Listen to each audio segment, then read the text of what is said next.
Welcome to Key and Kier's Kingdom Connection, featuring my dad, Reggie Key, and my dad, Kier Hopkins Smith.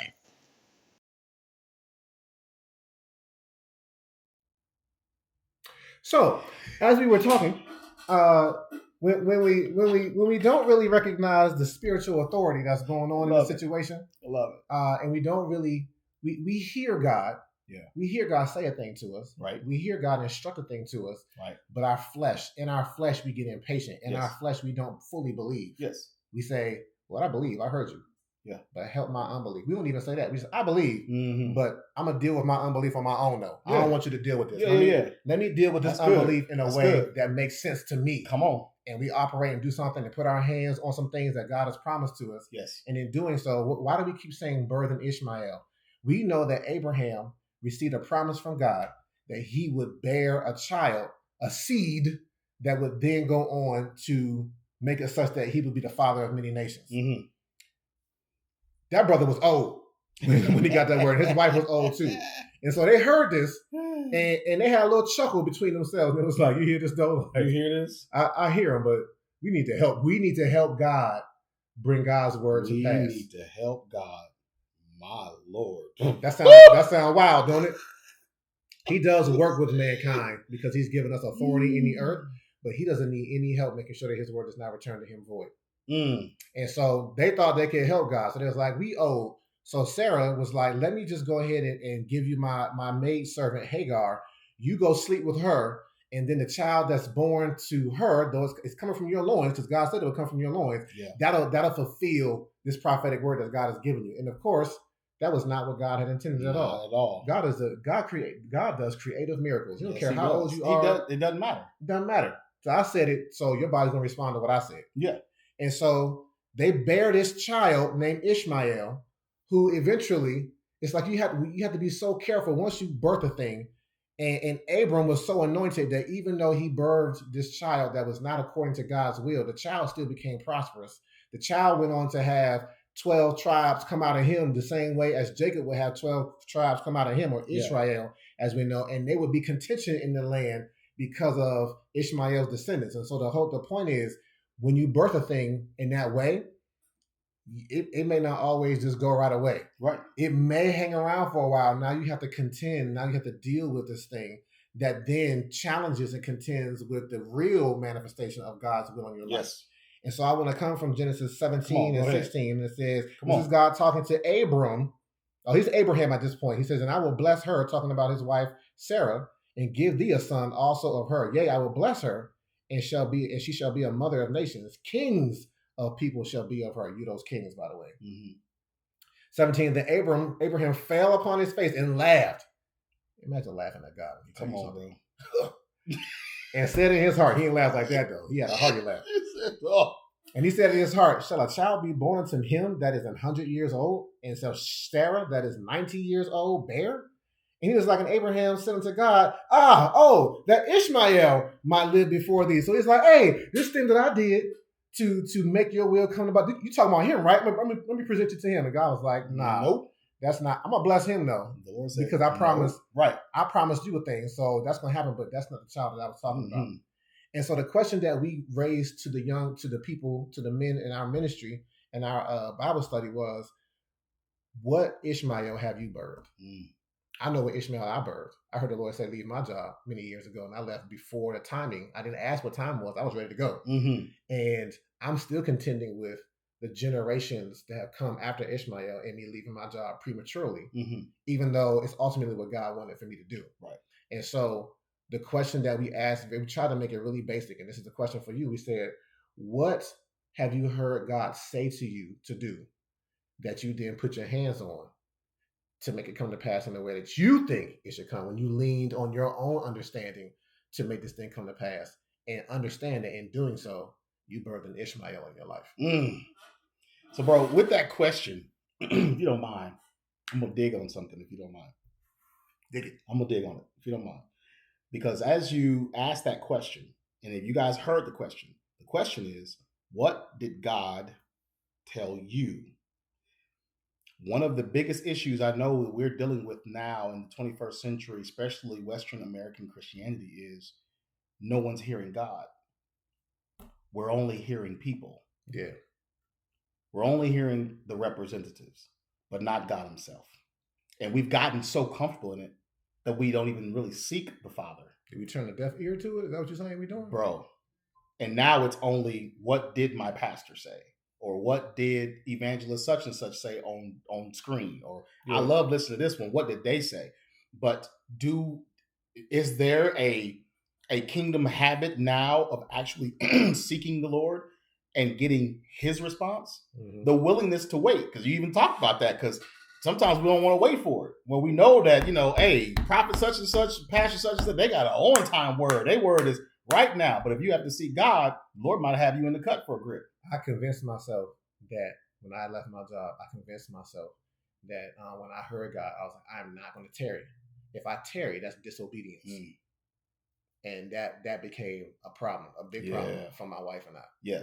Right? Like, no, I can't. I got to act. Like, no, you don't necessarily have to act. Unless he spoke a timeline to it, then no, you don't necessarily have to act. You just have to recognize that you heard what you heard, and then dwell with your wife dwell with your spouse, your wife according to knowledge, and get what's needed from God to make sure that she feels comfortable. But that's my Ishmael. I'm putting my Ishmael. No, you put it out there.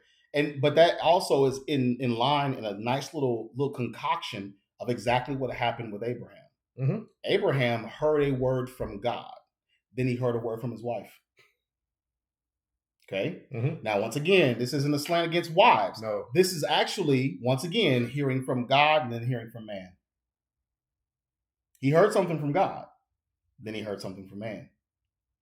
And instead of waiting, he went with what was spoken from man. Right. And instead of also recognizing that man, the woman in this instance, mm-hmm. was responding in unbelief. Right. Yes. You do not want to defer to unbelief. Right. Next to what God is telling you to do. Yes. By faith. By faith. And so that's it. When birthing these Ishmaels and allowing these things to be in the earth. I was having this conversation, because this is going to go right in line with what we're talking about, Reggie. I was having a conversation with my wife. And I said, listen, there's some fallacies that exist in our modern understanding of Christianity that messes with me biblically. That instead of our Christianity being a God and Christ-centered Christianity, Christianity is a Christian-centered Christianity. Mm. Where everything seems to be centered around the Christian. Everything's about everything coming from us, to us, and about us. Yeah. Versus it being about God and God alone. And I was like, Lord, that put me in the mind of what Paul wrote to Timothy in 2 Timothy 4, when he goes off and he says, and they will turn their ears away from the truth and will wander off into myths and man-made fictions and will accept the unacceptable. Yeah. They start looking for things that tickle the ears. Itching ears. They start looking for it. What makes me feel good? What is palatable to me right now? That word. What can I put my mind and mouth around? Right. Maybe. What makes sense to me? It's not about whatever God says and I conform to it. Yeah. It is, if it doesn't make sense to me, I don't think I have to do it. Mm-hmm. Because God, and that makes the image of God actually in the image of man. Yeah. And not in the image of God himself. Don't say image. I'm in a whole place right now. I'm like, you know what? You tried to set me up. Yeah. Nope, not falling for it. Nope. It's like, I'm gonna shut all the way up. That's gonna be another. Can I hook him? No, I'm just saying that's gonna be another one, right?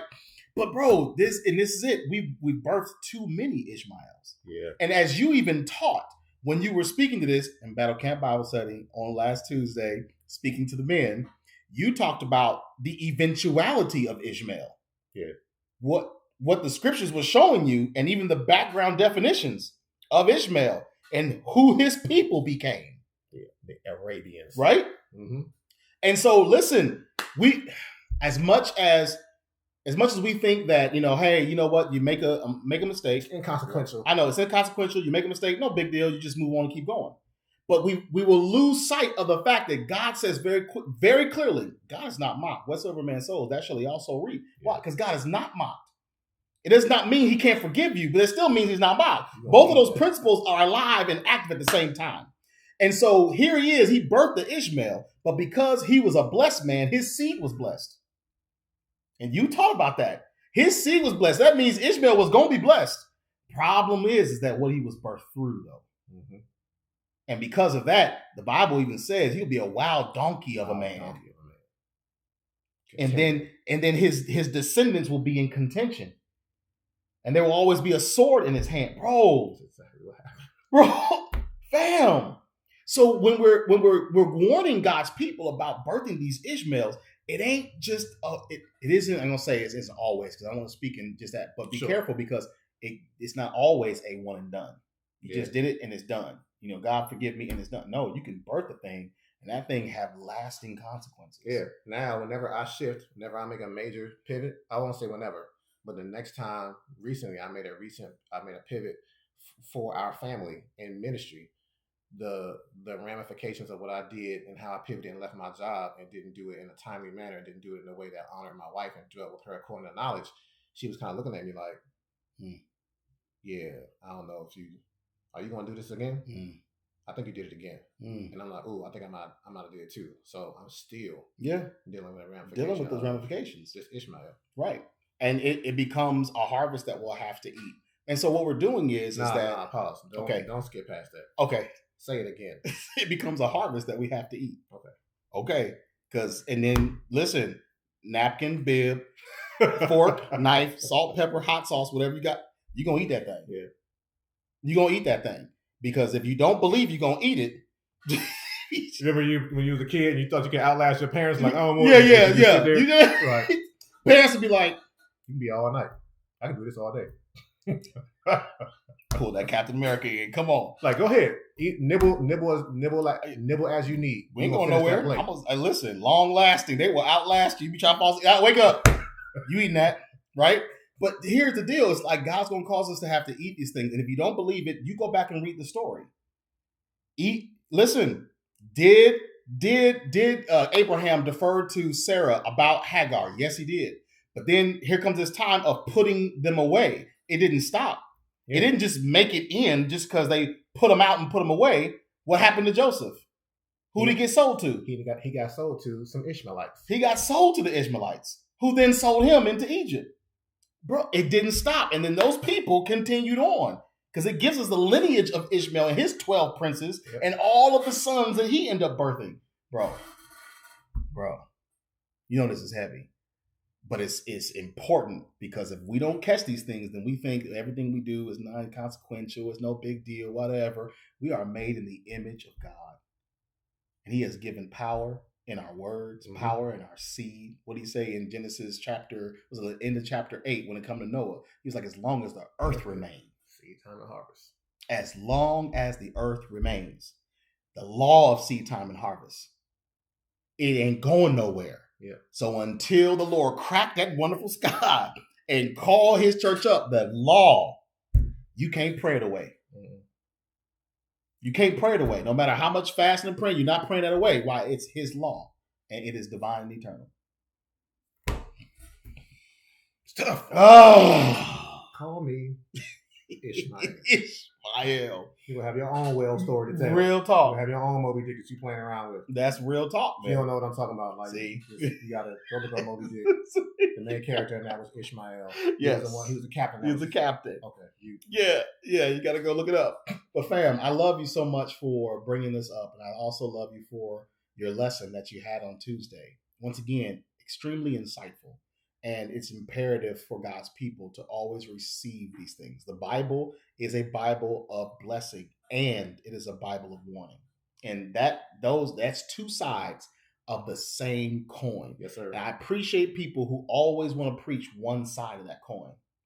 But you are causing too many followers to miss the fullness of the gospel if you don't preach the blessing and the warning.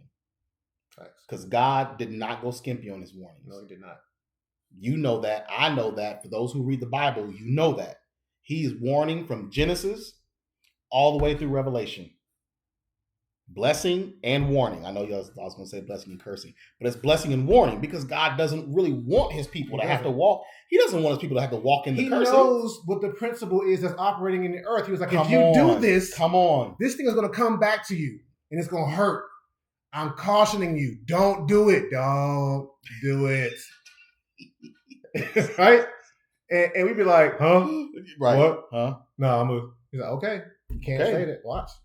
And when these things come about, we sit back looking at God like, oh Lord, how could you allow this to happen? And then, Father, did you not? I put it right there in my word. You didn't see that? I even sent people to you and gave you the warning. You still didn't? You weren't listening? Okay. So listen, I have learned through these times, bro, when I birthed Ishmael, it ain't about God, why did you? No, it is, Father, forgive me. Yes. And then teach me how to eat this harvest. Yes. That's good. Teach me. Real talk. Because if you want to sow new seeds in that land, you're going to have to eat the harvest of what you sowed. So you can sow new seeds. But as long as that harvest is there, you're not going to be able to sow new seeds into it. Listen, biblical principles. You better read it because it's there. Okay, we landing? We landing? Yes, all right, we landing.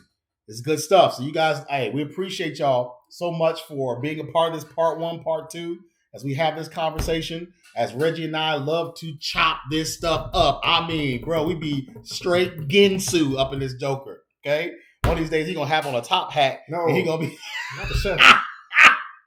No, gonna be right up in the hibachi. You're gonna be up in that hibachi sitting flipping. Hey, but this is it. This is what we love. And we want to encourage more to have these kind of in-depth dialogues. Yes, sir. Have these kind of in-depth conversations. Ask the in-depth question. Stop accepting everything at its self and face value. Be willing to dig deeper and catch the revelation from the Holy Spirit. Yeah. Right? Because that revelation, it will last longer and do more for you than just the value of it, the face of the thing. Okay? Because something that is faced can be defaced. But the revelation is from beginning to end. As we talk about, not the rooter to the tutor. Come on now. As we talk about those wonderful horizontal truths. Mm-hmm. Revelation is horizontal truth. So, y'all know what's up. This is Key and Kiers. Kingdom Connection. And y'all know our platforms. Got Manu Forte Ministries. Power by testimony. Right? Still find us on Spotify. Mm-hmm. Okay. Still find us on Spotify. And it's all good. And so we love you guys. We appreciate you. I pray that this ministers to somebody. I pray that this causes someone to open up a blind eye, to begin thinking deeper and higher and understand the fullness of what God's given, because we have too many Ishmaels and not enough Isaacs operating. Nice. Yeah, that's it. I'm not saying nothing else. Bless y'all. Love you too, bro. Love you, man.